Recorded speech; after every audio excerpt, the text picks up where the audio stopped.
Hello everyone, welcome to my channel. कैसे हैं आप सब और आप सबकी स्टडी कैसी चल रही है। आई होप आप सबकी स्टडी बहुत अच्छी चल रही होगी फ्रेंड्स। और ये वीडियो है विलियम शेक्सपियर के प्रीवियस ईयर क्वेश्चंस का और 8 वीडियोस पहले जा चुके हैं, उसकी प्लेलिस्ट मैं कम्युनिटी में शेयर कर चुकी हूँ। एक बार फिर से शेयर कर दूँगी और कंटिन्यू करते हैं 9th वीडियो जो कि 181 क्वेश्चन से स्टार्ट होगी। अगर आपने पहले की 8 वीडियोज़ नहीं देखी है तो आप देख सकते हैं फ्रेंड्स। ये बहुत ही इंपॉर्टेंट क्वेश्चन हैं और ये ओनली टीजीटी पीजीटी के क्वेश्चंस नहीं हैं, इसलिए भी ज़्यादा इंपॉर्टेंट हैं। ये RPSC, Jharkhand TGT PGT, MP TGT PGT, DSSB और भी जितने भी लिटरेचर से रिलेटेड एग्जाम्स होते हैं, टीचिंग के जो एग्जाम्स होते हैं, यूजीसी नेट जो इंग्लिश लिटरेचर जिनमें बहुत ही डीपली पूछा जाता है, उसके क्वेश्चंस भी यहीं से इसी में कलेक्ट किए गए हैं फ्रेंड्स। तो ये सभी क्वेश्चंस यहाँ पर कलेक्ट किए गए हैं। उन क्वेश्चंस की मैं एक ही वीडियो तो नहीं, मतलब कुछ पार्ट्स में बनाकर वीडियो दे रही हूँ, जिससे कि आप लोगों को ये पूरा कलेक्शन मिल पाए। ये यूथ पब्लिकेशन का प्रीवियस ईयर क्वेश्चंस हैं जिसमें कि 16 पेपर्स हैं और इसमें एक्सप्लेनेशन भी बहुत अच्छी तरीके से दी गई है फ्रेंड्स। तो चलिए स्टार्ट करते हैं। Question number 181 is who is it in As You Like It that tutors Orlando how to be a better lover। As You Like It में वो कौन था जो कि ओरलैंडो को ये सिखाता है कि बेटर लवर किस तरीके से बना जाता है। फीबी, गैनीमेड, सिल्वियस और एलियाना। तो वो था फ्रेंड्स गैनीमेड कौन था जो कि एक लड़की थी और जो लड़के के वेश में थी। लड़की कौन थी? रोजालिन, जो कि गैनीमेड बनी हुई थी और उसने एज यू लाइक इट में इसको सिखाया था। देखिए जो एक्सप्लेनेशन दी गई है उसमें देखते हैं। Ganymede in As you like It tutors Orlando how to be a better lover. Ganymede ने उनको सिखाया था। और गैनीमेड कौन था? ये क्रॉस ड्रेसिंग में मीन्स ये लड़की जो कि लड़का बन जाती है तो उसको बोलते हैं क्रॉस ड्रेसिंग, जो कि शेक्सपियर के प्लेज में बहुत ही ज़्यादा देखने को मिलता है। कई सारे कैरेक्टर्स हैं जो क्रॉस ड्रेसिंग में देखे गए हैं। तो ये रोजालिन है जो कि क्रॉस ड्रेसिंग में गैनीमेड बनी हुई है।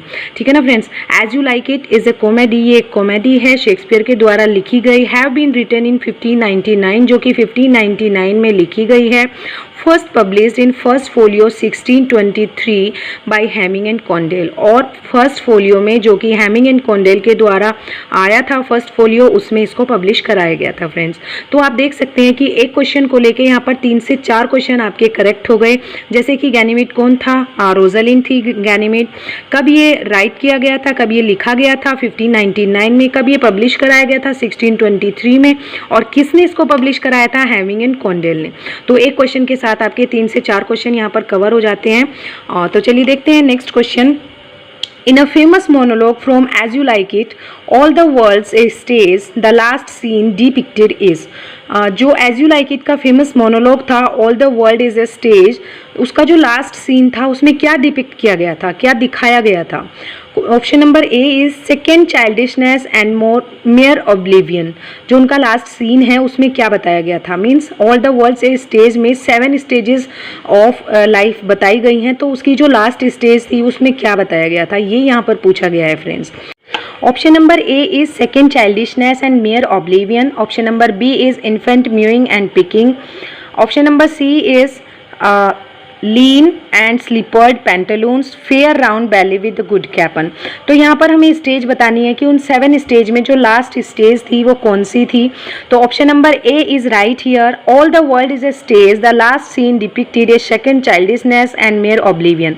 यहाँ पर लास्ट सीन किसको डिपिक्ट करता है? इसको डिपिक्ट करता है कि बाद में लास्ट सीन जो होता है, लास्ट स्टेज जो होती है लाइफ की, उसमें बचपन जो है दोबारा लौट आता है, एक दोबारा से बचपना आ जाता है। और मेयर ऑब्लिवियन एक भूलने की अवस्था, चीज़ों को भूलने की अवस्था वापस आ जाती है। It is a phrase that begins in monologue spoken by the melancholy Jaques. ये जो फ्रेज था वो जैक्स के द्वारा बोला गया था in act 2 and scene 7। The speech compares the world to a stage and life to a play and catalogues the 7 stages of man life. ये आदमी की जो लाइफ है उसको 7 स्टेजेस में डिवाइड करता है और यहाँ पर उन 7 स्टेजेस को एक्सप्लेन किया गया है। तो लास्ट स्टेज उसमें पूछी गई है, लास्ट स्टेज है second childishness and mere oblivion. Next question is question number 183 is the last prophecy of the witches. Witches की जो लास्ट प्रोफेसी थी, for none of women born shall harm Macbeth, कि किसी भी औरत से पैदा हुआ जो बच्चा होगा वो मैकबेथ को नहीं मार पाएगा, is fulfilled when Macbeth fights against. ये कब फुलफिल हुई? जब मैकबेथ किसके अगेंस्ट लड़ाई कर रहा था, ये कब फुलफिल हुई? उनकी जो प्रोफेसी थी, उनकी जो भविष्यवाणी थी। फर्स्ट है Malcolm, second Macduff, C is Poses and D is Ross, C is Ross and D is Lennox. तो option number B is right here, Macduff is that person. The last prophecy of the witch is for none of women born shall harm Macbeth is fulfilled when Macbeth fight against Macbeth because Macduff was born via cesarean section.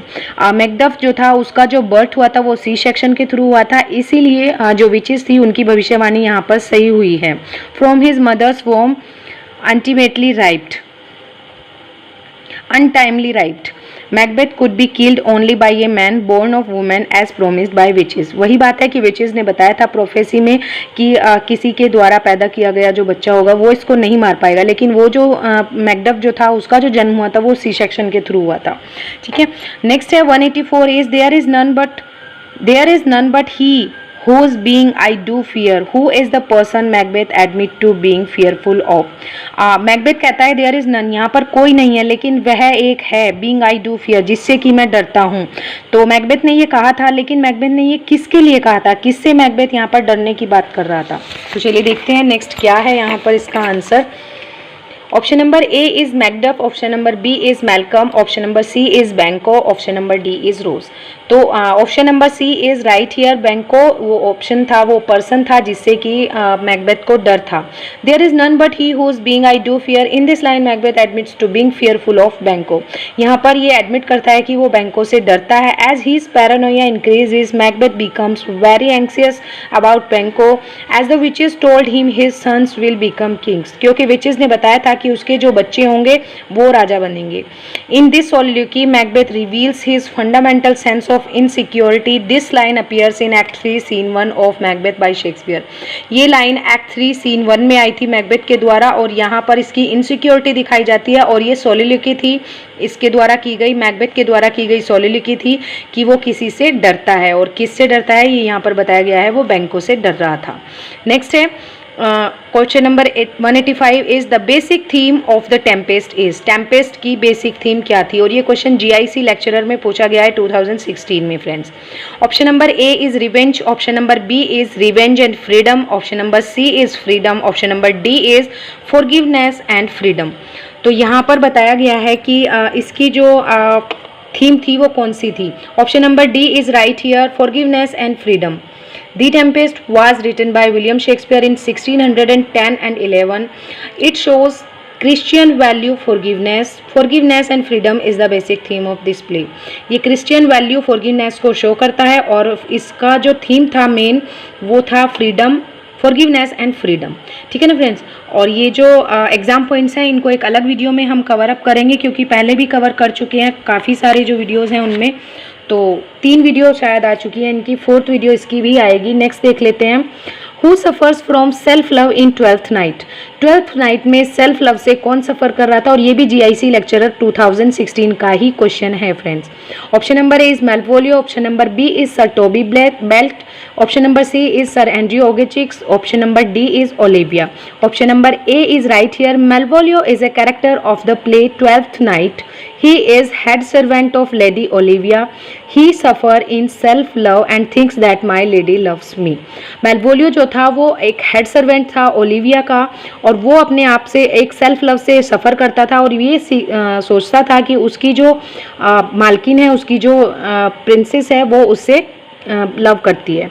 Next है option number 187। Question number 187 is all is but toys, renown and grace is dead, the wine of life is drawn and the mere less is left, this vault of brag of, in which play of Shakespeare do the above lines appear। ये lines कहाँ पर ली गई हैं, कहाँ से ली गई हैं, किस प्ले से ली गई हैं?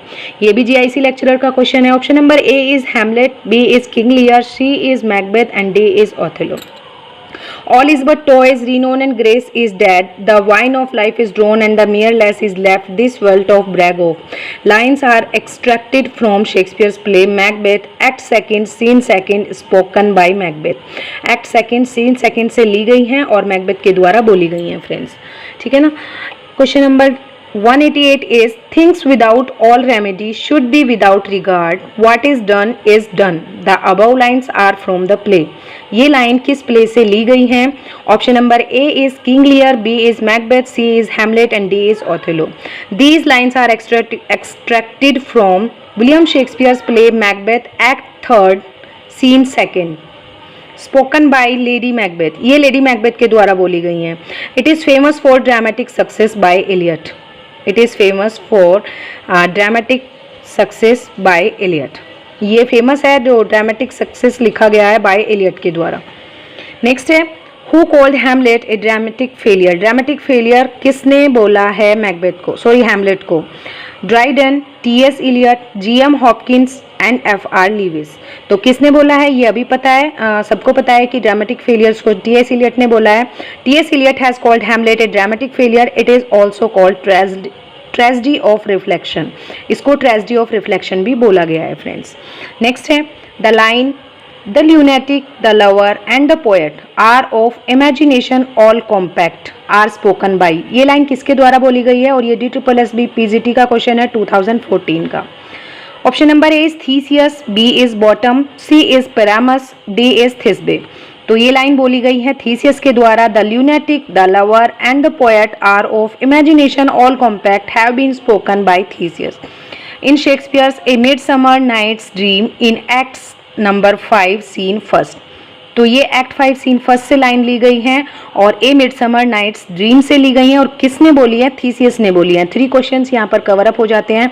और फ्रेंड्स ये लाइन बहुत इंपॉर्टेंट है, बहुत सी बार पूछी जाती है एग्जाम्स में. नेक्स्ट है Falstaff is a character in Shakespeare's. Falstaff जो है शेक्सपियर के किस प्ले में है? एक कैरेक्टर है, वो इनमें से किस प्ले में है? Henry first, measure for measure, Henry 8, Henry 4th. Option number D is right here. Falstaff is a fictional character who appears in 3 plays by William Shakespeare. Falstaff जो एक fictional character है जो कि 3 plays में William Shakespeare के द्वारा यहाँ पर आता है. In the plays Henry IV Part 1 and Part 2, he is the companion to Prince Hall. ये प्रिंस हॉल का companion था and the future king Henry V. In the Merry Wives of Windsor, he is the buffoonish suitor of 2 married women. Merry Wives of Windsor में भी ये था. And in Henry V, he is a comic figure, a fat, vain, boastful and cowardly knight. He spends most of his time drinking at the Boar's Head Inn with petty criminals living on stolen or borrowed money. यहाँ पर बोला गया है कि who appears in 3 plays. ये 4 plays है friends. यहाँ पर ये 4 plays में आता है. 4 plays कौन से हैं? Henry 4 part 1 and part 2, Merry Wives of Windsor और हेनरी 5. ठीक है, 4 प्लेज में यहाँ पर आता है. यहाँ पर मिस्टेक हो गई है कुछ इनसे, तो इसको करेक्ट कर लेते हैं. नेक्स्ट देखते हैं. Next question is Shakespeare wrote nearly 40 plays during his life. These plays can be divided into 4 types: tragedies, comedies, histories and romances. King Lear, Much Ado About Nothing, Julius Caesar, the Tempest. तो ये किस category में आता है? इनमें से tragedies में आता है, कॉमेडीज में आता है, हिस्ट्रीज में आता है, रोमांसेस में आता है. तो हम यहाँ पर देख सकते हैं, बता सकते हैं कि कौन सा किस कैटेगरी में आता है. किंग लियर किस कैटेगरी में आता है फ्रेंड्स? ट्रेजेडी में आता है. तो ऑप्शन ए के लिए यहाँ पर ट्रेजेडी, डी कहाँ पर दिया गया है? तो सी में दिया गया है. हम इस तरीके से भी क्वेश्चंस निकाल सकते हैं. तो option C is right here. King Lear is a tragedy, Much Ado About Nothing is a comedy, Julius Caesar is a historical Roman play and the Tempest is the dramatic romance written by William Shakespeare. Okay, next question is, और ये Jharkhand TGT 2016 का question है. ऊपर वाला भी Jharkhand TGT का ही question है. In William Shakespeare's drama Hamlet who said this a dream itself is but a shadow. William Shakespeare के द्वारा लिखा गया जो ड्रामा है हैमलेट, ये लाइन कौन बोलता है? A dream itself is but a shadow. Option D is right here. Only Hamlet said this line. Bernardo, Francisco, Horatio और Hamlet. Option D is right here. फिर आगे जो है एग्जाम पॉइंट्स फिर से आ गए हैं यहाँ पर, इनको बाद में डिस्कस करेंगे फ्रेंड्स. आज मैं सोच रही हूँ 200 तक क्वेश्चंस जो हैं कंप्लीट करा देते हैं. Next question is who is the first character to die in William Shakespeare's play Hamlet? William Shakespeare के प्ले हैमलेट में फर्स्ट कैरेक्टर कौन है जो मरता है? Polonius, Claudius, Ophelia, Gertrude. Option A is right here. Polonius, father of Hamlet's beloved Ophelia, died first in William Shakespeare's play. तो Polonius की death जो है वो यहाँ पर सबसे पहले होती है। और कैसे होती है ये आपको बताना है। जो पोलोनियस है, हैमलेट के जो बिलव थी ओफेलिया, उसके फादर की जो डेथ होती है वो कैसे होती है, ये भी एक बहुत ही इंपॉर्टेंट पॉइंट है हैमलेट का कि कैसे होती है, किस तरीके से होती है और कौन इसको मारता है। ये आपको क्वेश्चन आंसर इसमें बताना है, कमेंट सेक्शन में बताना है कि कैसे इसकी डेथ होती है। आज का जो ये टॉपिक चल रहा है इसमें इन सभी क्वेश्चंस में से इसका आंसर आप लोगों को बताना है कि who kills Polonius and how, कौन इसको मारता है और कैसे इसकी डेथ होती है। देख लेते हैं next question. Prince Hamlet is the title character and protagonist of William Shakespeare's play Hamlet. He is the Prince of which country? ये किस कंट्री का प्रिंस था? Denmark, Norway, Paris, England. Option A is right here, Denmark. William Shakespeare's play Hamlet, the character Prince of Hamlet was the Prince of Denmark. ये Denmark का Prince था। Next है to be और not to B, that is the question. Quotations, Act 3, Scene 1 is a famous quote from which play of William Shakespeare? ये line कहाँ से ली गई है? ये एक फेमस कोटेशन है और ये भी झारखंड टीजीटी के एग्जाम में पूछी गई है फ्रेंड्स। तो देख लेते हैं। Option number A is the Merchant of Venice, B is Romeo and Juliet, C is Othello and D is Hamlet. Option D is right here. To be और not to be is the question. Famous soliloquy spoken by Prince Hamlet in famous play of William Shakespeare, Hamlet, in Act 3, Scene 1. Okay, so next question is, from fairest creatures we desire increase, Shakespeare uses the first 4 lines to set off his main idea for the poem. Each of lines take up one particular idea. What does the line discuss? तो यहाँ पर बताया गया है कि from fairest creatures we desire increase। तो ये जो लाइन्स है इन्होंने कहा है कि जो शेक्सपियर है वो फर्स्ट 4 लाइन्स का जो सेट होता था उसको यूज करता था मेन आइडिया के लिए। पोएम का जो मेन आइडिया होता है वो फर्स्ट 4 लाइन्स में पता चलता था। तो बाकी each of the lines take up particulars idea, बाकी जो ईच लाइन्स बचती थी वो पर्टिकुलर आइडिया को फॉलो करती थी। तो वो किस चीज़ को फॉलो करती थी यहाँ पर? Suggest that he is how we can remain immortal, importance of procreation of humans, introduces the threat of time passing, revealing the tender here who is representation of immortality for his pair. Option B is right here. Shakespeare uses the first 4 lines of the sonnet is a poem of 14 lines. It has 3 quatrains and 1 couplet. From fairest creature we desire increase about the importance for procreation of human. Hence option B is right here.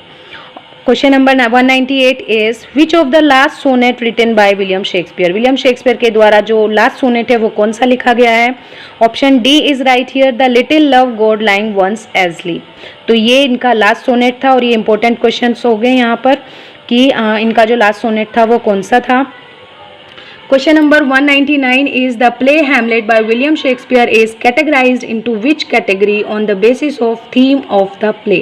Hamlet को play की theme के according किस में categorise किया गया है? Comedy, tragedy, historical, romance. ये सभी को पता है ये एक ट्रेजेडी थी। सो ये 4 ग्रेट ट्रेजेडीज में से एक थी, इसीलिए ये एक ट्रेजेडी होगी। Option B is right here. Question number 200 is who is Horatio in the play Hamlet by William Shakespeare?